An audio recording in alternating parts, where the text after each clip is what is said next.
A gente está aqui com uma pessoa que falou para mim assim, Val, todo mundo tem uma história com Jesus e eu tenho uma linda história com Jesus.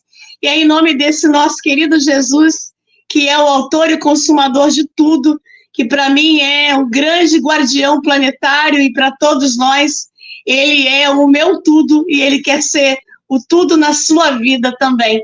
Por isso nós estamos aqui em nome dele, em missão dele, tudo é para ele. Então vamos chamar o Daniel, que tem uma história linda com Jesus. Venha escutar essa história. Conta para nós como é a sua história com Jesus, Sananda, com Yeshua. Certo. Olha, para poder contar um pouco sobre essa história, eu preciso colocar uma introdução de quem eu sou e de como que eu cheguei até aqui. Porque eu já estou numa tradição espiritual que conecta a Mestre Jesus desde criança.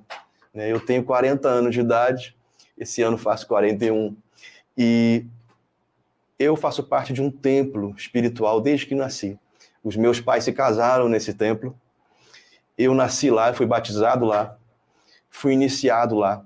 É um templo que tem como fundamentos a grande fraternidade branca, influências do budismo tibetano, vajrayana, tântrico, e também a parte mais forte de todas, que é essa energia crística, que não poderia deixar de faltar. Esse templo tem um mestre que vinha em incorporação mediúnica, em uma médium. Ele é um mestre tibetano, e ele vinha nessa médium, que não por acaso, hoje é o aniversário, seria o aniversário dela de 93 anos, caso ela estivesse entre nós ainda. Então, eu aproveito a oportunidade para lembrar dela aqui, que é a Terezinha Mouzinho do Carmo, sacerdotisa do Ashram Talabat, que me ensinou, juntamente com o mestre Talabat, sobre Jesus Cristo. Foram quem me iniciaram na energia crística nessa encarnação. Então fica aqui minha homenagem a ela, gratidão, essa minha grande mestra. E também lembro que hoje começa o outono no Brasil, a primavera na Europa, e hoje é o Dia Internacional da Felicidade. Olha o quão auspicioso é o dia de hoje para a gente fazer essa live. Então vamos lá. Nesse templo, sempre que o meu mestre vinha em incorporação, que é o Talabat que eu falei, toda vez que ele ia embora, que ele subia, ele cantava Jesus, a Alegria dos Homens, de Bach. Eu escuto essa música desde criança, porque todos os rituais do templo, o mestre Talabat cantava para o mestre Jesus. E a sacerdotisa, todo Natal, ela fazia um bolo e cantava parabéns para Jesus. Então, eu passei a minha infância inteira assistindo isso e comecei a me indagar. Quem é esse mestre que o meu próprio mestre chama de mestre? Eu comecei a entender que havia alguma coisa especial acima daquela egrégora que emanava essa luz para a gente, que nos permitia da gente estar ali.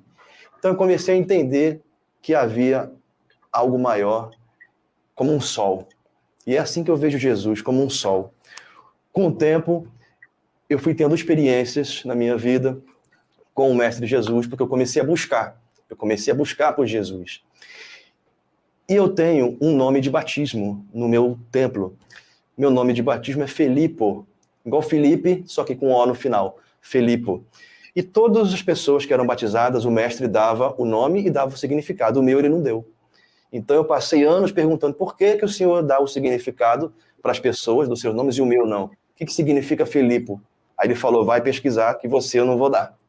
Então eu comecei a pesquisar no decorrer da minha vida, demorei anos para encontrar respostas, e quando eu tinha 17 anos, eu tive a minha primeira revelação espiritual acerca de minha vivência encarnatória com o Mestre Jesus, que foi a seguinte: eu tinha 16 para 17 anos. Eu sonhei um sonho lúcido, da qual eu era um soldado romano, porém eu tinha um cargo bem baixinho. Eu era bem baixinho na hierarquia.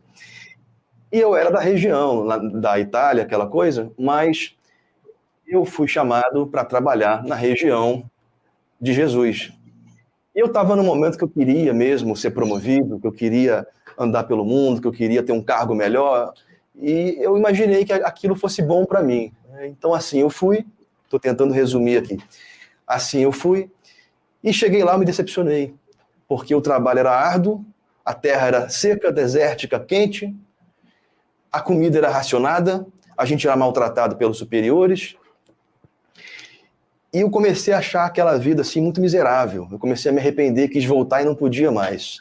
E comecei a ter notícias dos meus amigos da outra terra que eu vim, todo mundo se dando bem e eu me dando mal. E eu comecei a ficar carrancudo, comecei a ficar uma pessoa assim meio ranzinza, sabe? Comecei a ser uma pessoa ranzinza. E nisso... Amarga. Amarga, exatamente. Apesar de ser jovem, eu fiquei muito amargo. E comecei a praguejar sobre a minha vida, me sentia um miserável, arrependido, e nisso comecei a ter um problema de saúde. Nesse momento da minha vida passada, eu começo a sentir dores nas articulações, principalmente no braço esquerdo, nas articulações entre o punho e o antebraço. Doía muito e começou a retorcer. Doía tanto que retorcia a articulação. E eu estava tentando uma promoção para melhorar o meu cargo.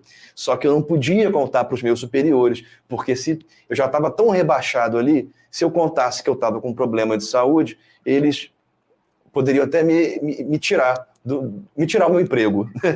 Então, eu comecei a sofrer calado com aquilo, comecei a atrofiar meu braço, e eu não podia contar para ninguém, era um sofrimento danado, e convivendo com aquela pessoa carrancuda, ranzinza, amarga que eu me tornei, foi um momento muito difícil, muito difícil.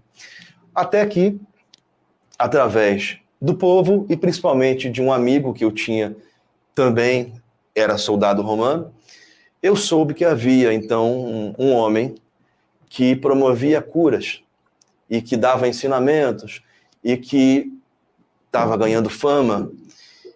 E a princípio eu não liguei, mas comecei a escutar muito, porque ficou recorrente aquela história, o frenesi do povo, até que eu comecei também a escutar que poderia ocasionar problemas, e que as pessoas já estavam começando a ficar ligadas, as pessoas ligadas ao governo de Roma, e também ao Sinédrio.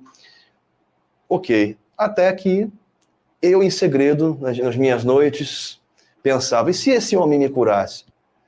Não pensa besteira, não pensa besteira. E aquilo foi acontecendo. Noite após noite eu pensava naquele homem, nunca eu tinha visto. E comecei a pensar naquele homem, será? Até que teve um dia que coincidiu dele vir na região onde eu estava de escolta nas ruas. Então eu não tinha outra escolha a não ser obedecer às coincidências do destino. Então assim eu fui, e eu não conseguia mais tirar os olhos daquele homem. Não conseguia, fiquei vidrado nele. Mas, ao mesmo tempo, eu tive que lidar com a nossa dualidade. Ao mesmo tempo que eu estava vidrado nele, ao mesmo tempo as minhas sombras estavam ali. Você não é merecedor, ele não vai curar você, ele é mentiroso, ele é charlatão, você faz parte do exército romano, se souberem que você gostou, você vai ser preso, você vai ser expulso, você vai perder seu emprego, você vai passar fome, você vai virar um miserável. A dualidade começou a me deixar mais maluco do que eu já estava. E a cada evento que ele fazia, a cada lugar que ele fazia, eu ficava doido, querendo saber onde é que ele estava. E eu ia em muitos eventos que ele estava. Só que, na frente dos colegas soldados, o que eu fazia? Adivinha o que eu fazia? Na frente dos colegas, dos superiores. Vocês acham que eu ia abraçar ele? De jeito nenhum. Eu ria da cara dele, eu xingava, eu debochava. Então, lá dentro do coração, eu doido de vontade de abraçar. E por fora, medo de sofrer alguma represália. Então, eu vivia numa dualidade muito constante e muito sofrida. Então, o que o Daniel está falando remete à luta da carne contra o espírito, né? A carne do Daniel queria seguir ao Império Romano pela questão de poder, mas o espírito dele queria estar com Jesus. Isso é algo que a gente passa até hoje.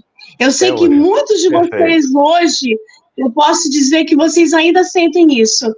É uma escolha que é feita por nós. Porque tudo que é seguir a Jesus, eu vou dizer para vocês aqui, porque a gente está na egrégora dele, é o que te traz paz. Eu trabalho na espiritualidade, mas eu posso dizer que Jesus é a minha estrutura, é a minha base de fé e de tudo que eu sou.